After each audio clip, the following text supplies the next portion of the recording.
चलिए समय में थोड़ा पीछे चलते हैं।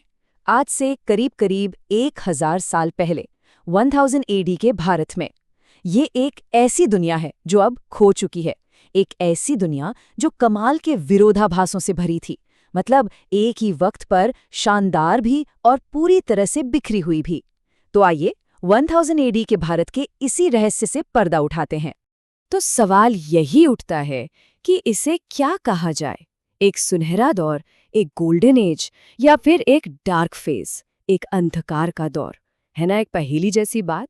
भाई, कोई भी सभ्यता एक ही समय में इतनी तरक्की याफ्ता और साथ ही इतनी उथल-पुथल भरी कैसे हो सकती है? चलिए इसी गुत्थी को सुलझाने की कोशिश करते हैं और इसका जवाब ढूंढते हैं। एक तरफ देखें तो क्या दिखता है? दुनिया की सबसे बड़ी अर्थव्यवस्था, एक से बढ़कर एक उन्नत शहर, शानदार आर्किटेक्चर। लेकिन सिक्के का दूसरा पहलू भी था, और वो था लगातार चलती अंदरूनी लड़ाइयाँ। पॉलिटिकली देश पूरी तरह से बटा हुआ था और बाहरी हमलों का खतरा हमेशा सिर पर मंडराता रहता था। तो ये दो बिल्कुल अलग-अलग तस्वीरें एक ही समय की हकीकत थीं। तो चलिए पहले उस सुनहरे पहलू की ही बात कर लेते हैं। कोशिश करते हैं कि जो भी सबूत हमारे पास हैं उनके टुकड़ों को जोड़कर देखें कि उस जमाने के वो शानदार शहर आखिर दिखते कैसे थे। एक खोई हुई शहरी दुनिया को फिर से बनाने की कोशिश करते हैं। लेकिन यहाँ एक बहुत दिलचस्प सवाल खड़ा होता है।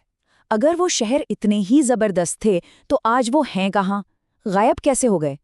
देखिए, इसका जवाब दो वजहों में छिपा है। पहली वजह तो ये कि रोजमर्रा की ज्यादातर इमारतें लकड़ी और कच्ची ईंटों से बनती थीं, जो जाहिर है वक्त के साथ खत्म हो गई। और दूसरी वजह, पुराने पत्थरों को अक्सर नई इमारतें बनाने में दोबारा इस्तेमाल कर लिया जाता था। तो बस इतिहास की परतें अनजाने में ही सही पर मिटती चली गई। और जब हम कहते हैं कि ये शहर उन्नत थे, तो इसका मतलब क्या है? जरा सोचिए, उस जमाने में ढकी हुई ढलान वाली सीवेज लाइनें थीं पूरे शहर में। मतलब खुली नालियों का कोई काम नहीं। पानी के लिए बेहतरीन इंतजाम थे, कुएं, बड़े बड़े तालाब और वो खूबसूरत बावड़ियां। मोहल्ले एकदम प्लानिंग के साथ बसाए गए थे। और जो बाजार थे वो भी सुरक्षित दीवारों और गेट के अंदर। मतलब आज से 1000 साल पहले के हिसाब से ये सब कुछ अविश्वसनीय रूप से मॉडर्न था। और बात सिर्फ बेसिक सुविधाओं पर खत्म नहीं होती। अरे, शहरों में पक्की सड़कें थीं, कई कई मंजिल के घर होते थे जिनमें बीच में आंगन होता था, पब्लिक के लिए नहाने की जगहें थीं, पार्क थे, और तो और ऐसे अस्पताल भी थे जहां मुफ्त इलाज मिलता था। पब्लिक लाइब्रेरीज, थिएटर, खेल के मैदान, सब कुछ था। और मंदिर मंदिर सिर्फ पूजा करने की जगह नहीं थे, वो तो शहर की जिंदगी का सेंटर पॉइंट हुआ करते थे, शहर की धड़कन थे। ये एक जिंदा दिल और पूरी तरह से विकसित समाज की असली तस्वीर पेश करता है। तो ये तो हुई शहरों और समाज की बात, एक चमकती हुई तस्वीर। लेकिन अब जरा सिक्के के दूसरे पहलू को देखते हैं। उस समय का पॉलिटिकल सीन कैसा था? देखिए, भारत कई ताकतवर राजवंशों का घर था और हर कोई दूसरे से बड़ा बनना चाहता था, अपना दबदबा कायम करना चाहता था। चोल, पाल, प्रतिहार, ये कुछ बड़े नाम हैं जो उस दौर के सबसे बड़े खिलाड़ी थे। खासकर दक्षिण में अगर देखें तो चोल साम्राज्य एक जबरदस्त ताकत बनकर उभरा। कमाल की बात यह है कि उनके पास सिर्फ एक ताकतवर सेना ही नहीं थी, बल्कि एक बहुत शक्तिशाली नेवी यानी नौसेना भी थी, जो उस जमाने में बड़ी बात थी। और इसी नेवी के दम पर उन्होंने श्रीलंका और साउथ ईस्ट एशिया के कई हिस्सों पर कामयाब हमले भी किए। आज भी उनके बनाए बृहदीश्वर मंदिर जैसे शानदार निर्माण उनकी ताकत और उनकी कला की गवाही देते हैं। लेकिन इसी महानता और ताकत के बीच इस दौर की सबसे बड़ी कमजोरी भी छिपी हुई थी, और वो थी गहरी राजनीतिक फूट।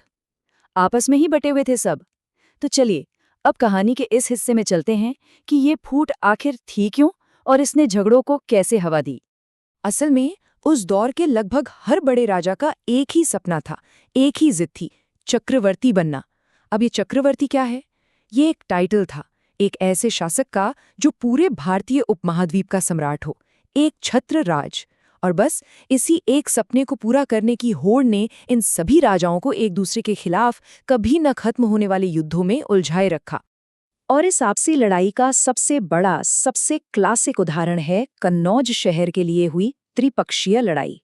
सोचिए, लगभग 200 सालों तक उत्तर भारत की 3 सबसे बड़ी ताकतें, पाल, प्रतिहार और राष्ट्रकूट, सिर्फ एक शहर कन्नौज पर कब्जे के लिए आपस में लड़ती रहीं। और इस 200 साल लंबी लड़ाई का नतीजा क्या निकला? तीनों ही धीरे धीरे अंदर से खोखले और कमजोर हो गए। और जाहिर है, जब घर के लोग आपस में ही लड़ने में इतने बिजी हों तो दरवाजा तो खुला रह ही जाता है। उन्होंने बाहरी खतरों पर ध्यान ही नहीं दिया। और इसी कमजोरी ने, इसी आपसी फूट ने गजनी से होने वाले उन भयानक हमलों को दावत दी दी।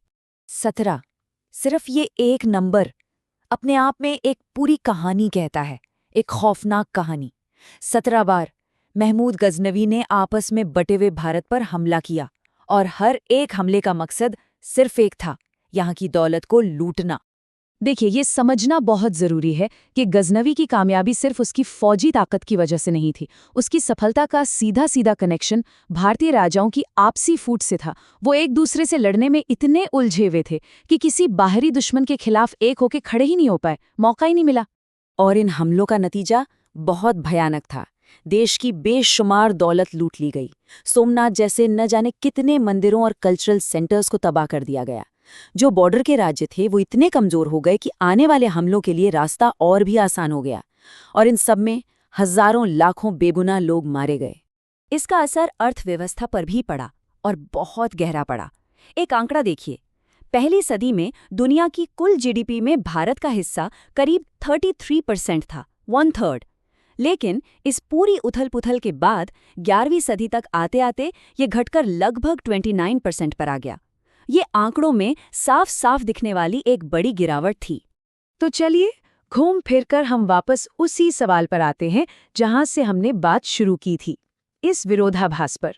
आखिर इस गोल्डन एज और डार्क फेज, इन दोनों सच्चाइयों को एक साथ रखकर कैसे समझा जाए? तो इस पूरे दौर से, इस उलझे हुए इतिहास से हमें क्या सबक मिलता है?